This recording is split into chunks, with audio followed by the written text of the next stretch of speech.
मीरपुर नाम के शहर में तेजस अपनी पत्नी नीरू के साथ रहता था। पति पत्नी दोनों ही नौकरी करते थे। एक दिन तेजस गांव अपनी माँ के पास फोन करता है। हेलो, प्रणाम माँ। जीते रहो माँ, तुम दादी बनने वाली हो। अरे वाह, ठीक है बेटा, मैं कल ही आती हूँ। जब माँ जी शहर पहुंची तो बेटे बहू ने बहुत अच्छे से स्वागत किया।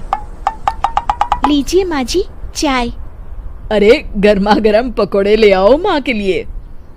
नीरू रसोई में गई और 2 मिनट में ही पकोड़े ले आई। जी ये लीजिए। बहू जादू से बनाए हैं क्या? अभी तो रसोई में गई थी।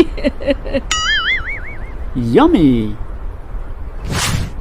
माँ जी, शीला रसोई में पकोड़े तल रही है, मैं बस लेकर आई। हे भगवान, मेरा धर्म भ्रष्ट कर दिया तूने। अब तो गंगा जल से शुद्धिकरण करना होगा। दूसरे दिन, माँ जी मैंने नाश्ता बना दिया है, ऑफिस जा रही हूँ। पर अभी तो घर का सारा काम पड़ा है। शीला आती ही होगी, झाड़ू पोछा बर्तन कपड़े वो सब कर लेगी। हमारे जमाने में घर का सारा काम हम ही करते थे। जी माँ जी, आप बहुत होशियार हैं, मैं घर ऑफिस दोनों नहीं संभाल पाती। तो जरूरत क्या है घर से बाहर जाकर चाकरी करने की? वैसे भी घर का काम खुद करने से घर में बरकत आती है, समझी? पर माँ जी।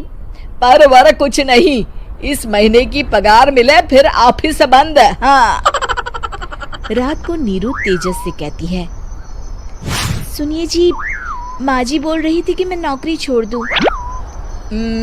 वैसे ठीक ही तो है, अभी तुम्हें आराम की जरूरत है। फिर भी आराम कहाँ, शीला को छुड़ाने के लिए बोल रही थी। तो अब 24 घंटे में इतना काम तो कर ही सकती हो। पर जॉब पसंद है मुझे, घर पर मन नहीं लगेगा। अगले दिन जब दोनों ऑफिस के लिए निकल रहे थे, मेरी तो कोई कीमत ही नहीं है इस घर में। माँ जी, आजकल महंगाई बहुत है, रहन सहन भी बदल गया है, दोनों नौकरी करते हैं तभी ठीक रहता है। अच्छा, तू कहना क्या चाहती है? मेरा बेटा तुझे बिठा के खिला नहीं सकता? तू ही इस घर का खर्च चला रही है, हैं? नहीं माँ जी, मेरा वो मतलब नहीं था। मतलब खूब समझती हूँ, ये बाल धूप में सफेद नहीं किए मैंने। हाँ। अब तो ये रोज का काम हो गया था। तेजस भी रोज की झिकझिक से परेशान हो गया था। एक दिन उसने कहा, नीरू, वैसे भी तुम्हें मैटरनिटी लीव मिलने वाली है, तो अभी से ही छुट्टी ले लो। पर क्या, मेरी सैलरी अच्छी खासी है। आखिर नीरू ने रिजाइन कर दिया। जब बच्चा हुआ तो घर में सब बहुत खुश हुए। कुछ दिनों बाद तेजस फाइल देख रहा था। क्या हुआ तेजस, कुछ परेशान लग रहे हो? हाँ, वो हमारी जितनी सेविंग्स थी वो तो हॉस्पिटल में और छठी के फंक्शन में खत्म हो गई है नीरू।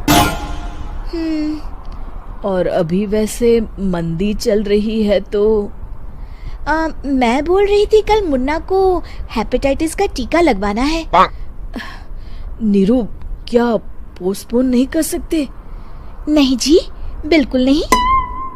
अब तेजस को समझ में आ रहा था कि उससे गलती हुई है। पैसों की कमी का असर घर के माहौल पर भी पड़ रहा था।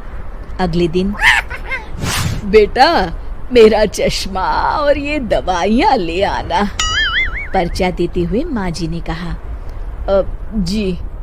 तेजस, मुन्ना के लिए दूध का डिब्बा और डायपर भी ले आना, और ये किराने के सामान की लिस्ट है, इसे भी लाना है।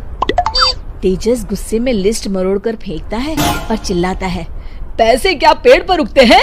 ये ले आना, वो ले आना। अरे पर ये जरूरत का सामान ही है। वो गुस्से में बिना कुछ कहे ऑफिस चला गया। अरे लंच तो ले जाइए। नीरू दौड़कर डिब्बा पकड़ाती है। एक दिन खाना खाने के बाद, नीरू, अब तो मुन्ना कुछ बड़ा हो गया, तो अब तुम वापस ज्वाइन कर लो ना जॉब। पर इस रिसेशन में जॉब मिलना बहुत मुश्किल है। ट्राई तो करो। फिर मुन्ना? माँ जी है ना, और एक फुल टाइम मेड भी लगा लेंगे। पर माँ जी, उन्हें तो पसंद नहीं। तभी माँ जी वहाँ आ जाती है और प्यार से नीरू के सर पर हाथ फेरते हुए बोलती है, अब मेरी समझ में आ गया बहू, पहले के और अब के समय में अंतर है।